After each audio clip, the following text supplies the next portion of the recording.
Assalamualaikum warahmatullahi wabarakatuh. Waalaikumsalam warahmatullahi wabarakatuh.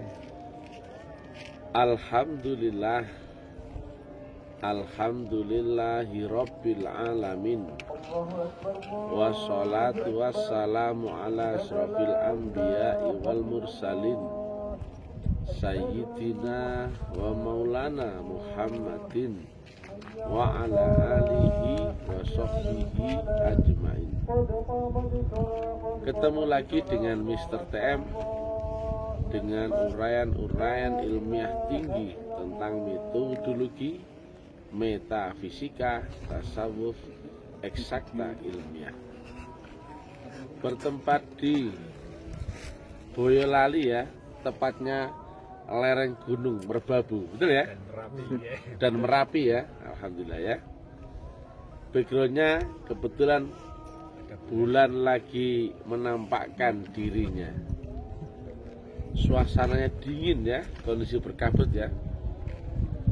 Judul yang kita angkat kali ini adalah agama itu lewat baiat, bukan lewat mengaji ya.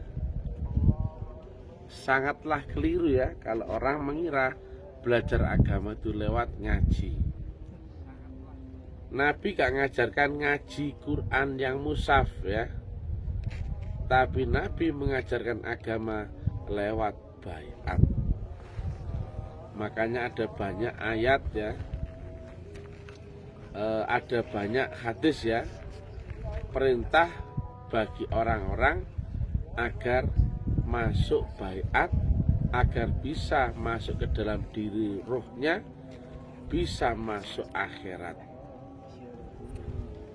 Dan itu paket lengkap ya. Baiat itu berarti kita dipertemukan dengan Rasul di zaman kita sendiri, ketemu Allah yang wujud, ketemu wasilah, ketemu sirotol mustaqim, ketemu akhirat sekarang, ketemu ilmu yang hakul yakin, ketemu hubungan dengan Allah. Jika nggak baiat, sama sekali nggak ngerti ya. Mulai syahadat bohong, sholat bohong. Walaupun kau pinter ya pengetahuan dari mengaji, tapi prakteknya nol. Nah, praktek agama itu diawali dari baiat.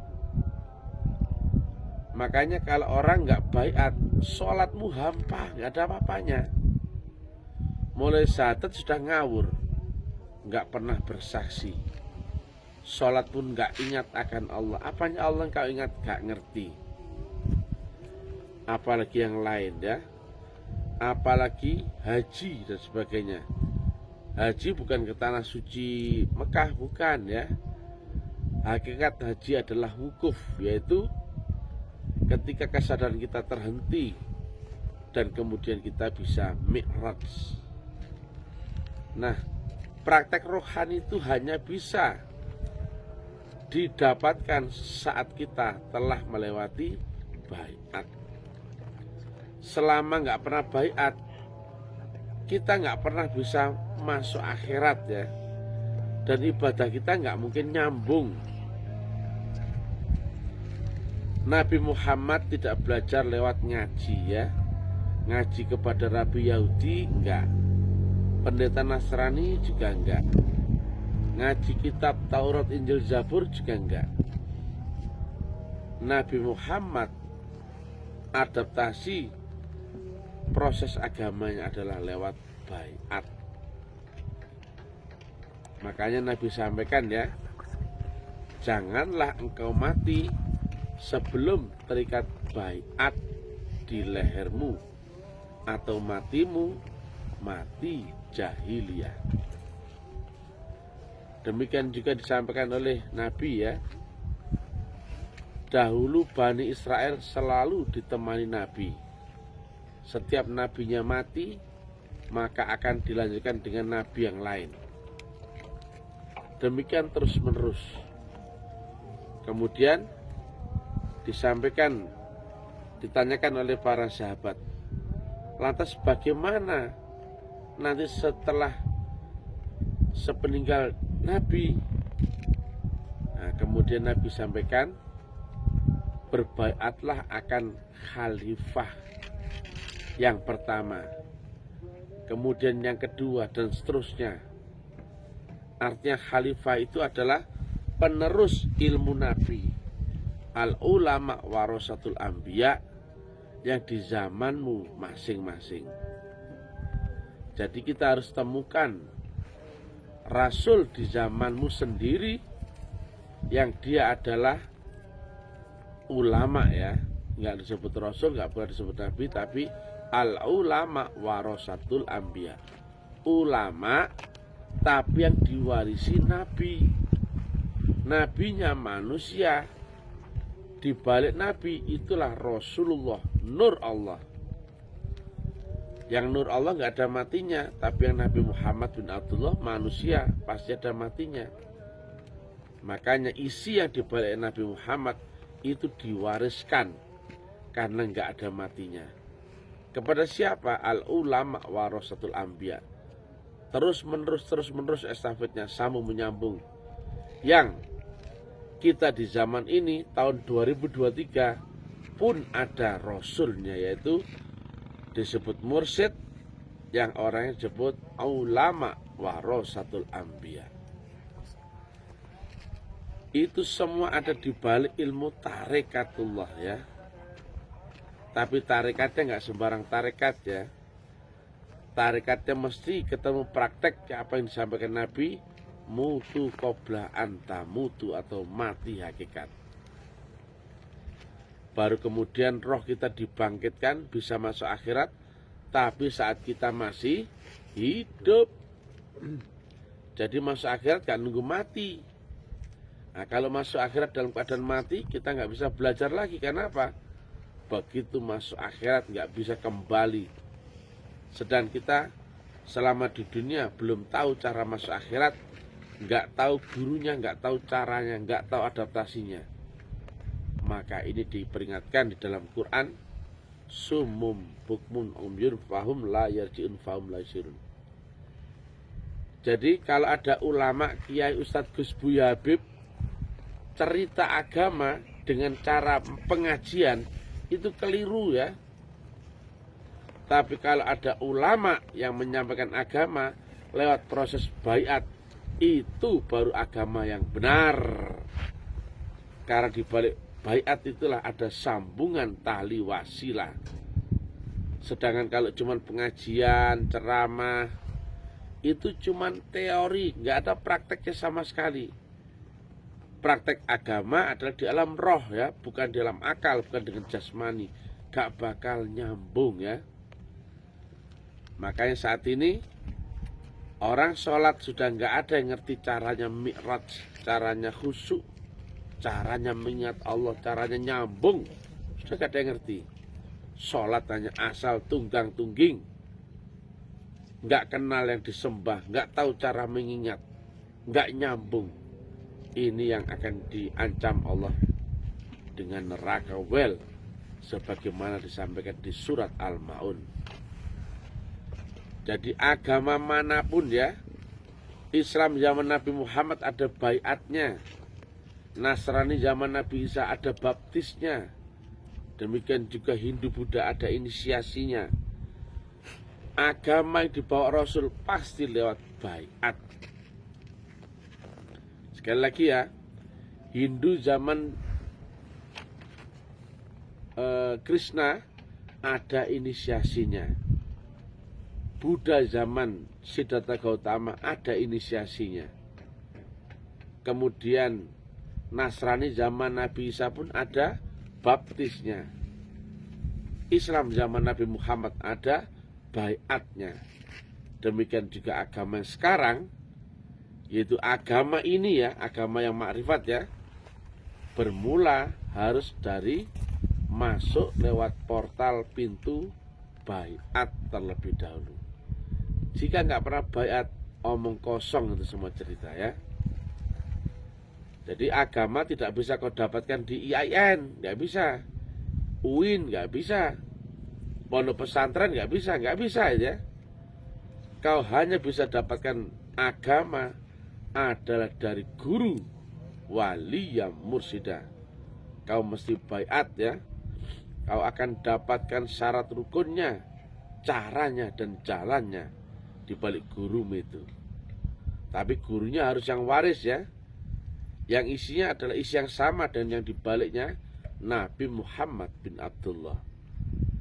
Nah, dibaliknya guru Nabi Muhammad bin Abdullah waris kepada Sayyidina Abu Bakar, waris kepada seluruh rohaniah ya, mulai Sayyidina Salman Al-Faris ya, kemudian Syekh Abu Yazid Al-Bustami dan sebagainya, kemudian bla bla bla bla sampai ke Syekh Bahauddin Naqsyabandi, dan yang terakhir adalah guru mursyid kami. Ulama yang waris ya, beda dengan ulama yang ngaku-ngaku atau diangkat musyawarah atau diangkat karena hukum adat atau diangkat karena hubungan orang tua. Enggak seperti itu ya. Ulama waris adalah ulama yang diwarisi oleh pembawa estafet wasilah sebelumnya. Nah, kalau nggak nyambung pembawa wasilahnya, yang dari guru ke gurunya, guru ke gurunya, yang ujungnya adalah guru agung Rasulullah Muhammad, jika nggak di jalur waris, maka bahaya. Karena ujungnya bukan Allahu subhanahu wa ta'ala. Nah, rantai emas itu, rantai tali sambungan itu ada di tarekat Naqsyabandiyah Khalidiyah. Hanya saja kami dakwahkan, kami syiarkan lewat bendera duniawi, yaitu kampus taklim ma'rifat, yang sebetulnya isinya adalah metodologi, teknologi tarekat Naqsyabandiyah Khalidiyah. Ini dakwah bukan untuk umat Islam saja ya, tapi untuk seluruh agama, seluruh manusia, seluruh latar belakang ya.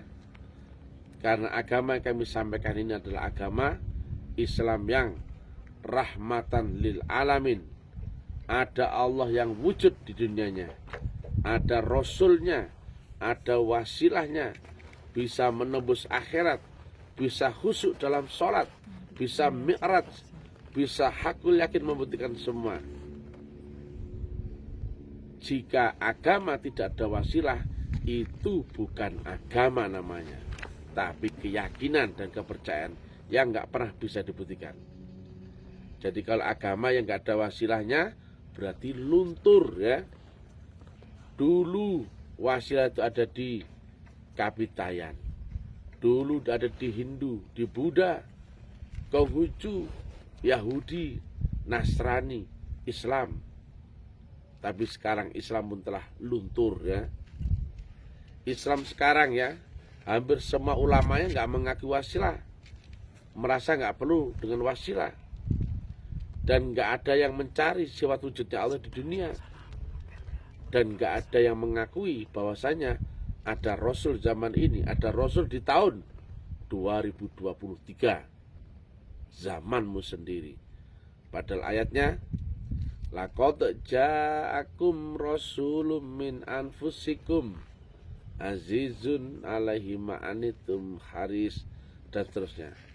Allah saja ke dunia pakai utusan dan wasilah. Innallaha wal malaikatahu yusholluna 'alan nabi ya ayyuhalladzina amanu shollu alaihi wasallimu taslima.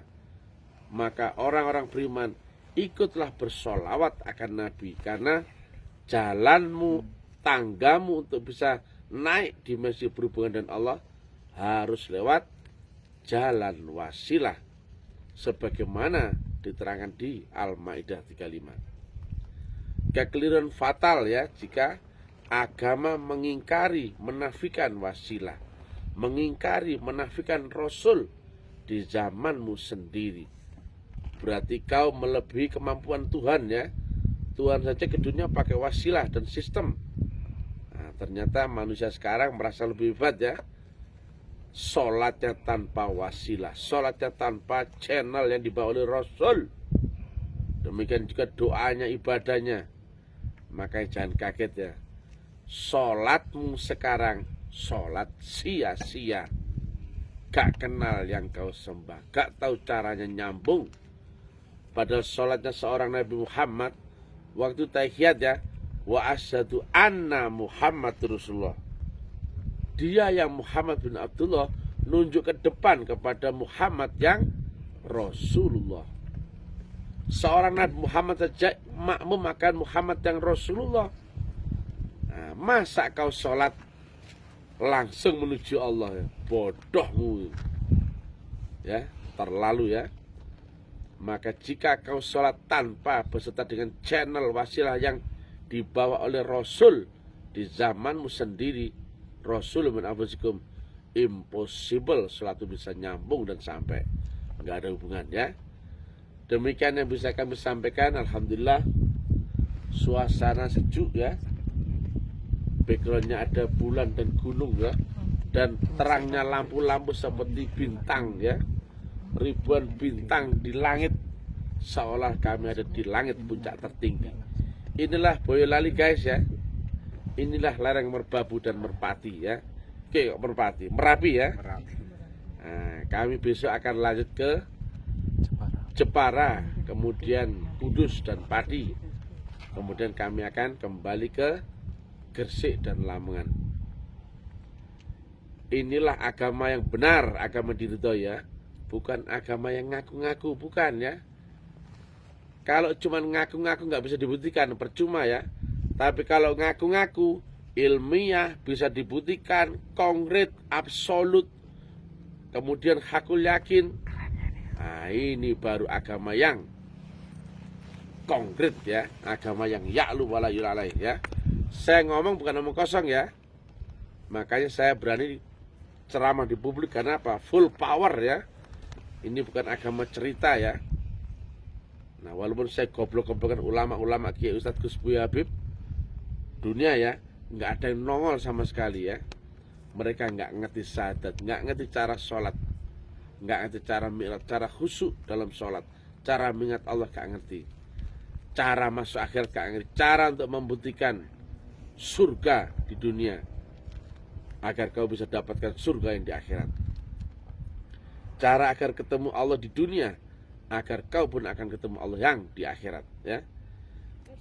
Inilah yang luar biasa ya, bahwasanya agama di akhir zaman, tepatnya zaman ini, kita urai dengan terang benderang, sangat ilmiah ya. Yang tadinya puzzle-puzzlenya berserak-serak ya, sekarang ngumpul menjadi metodologi yang ilmiah, yang konkret, yang bisa dibuktikan. Demikian yang bisa kami sampaikan. Mudah-mudahan manfaat. Silakan baiat ya, karena jalannya hanya itu. Tanpa itu nggak mungkin ada hubungan. Baiat itu adalah portal agar kau menjadi orang beriman ya. Baca di Asy-Syura 52. Dan demikianlah kami wahyukan kepadamu Quran atas perintah kami, yang sebelumnya kau tidaklah mengerti apa itu kitab, tidak pula mengerti apa itu iman. Demikian ini kami jadikan nur keduanya, dan kami tunjuki siapa yang kami kehendaki di antara hamba-hamba kami.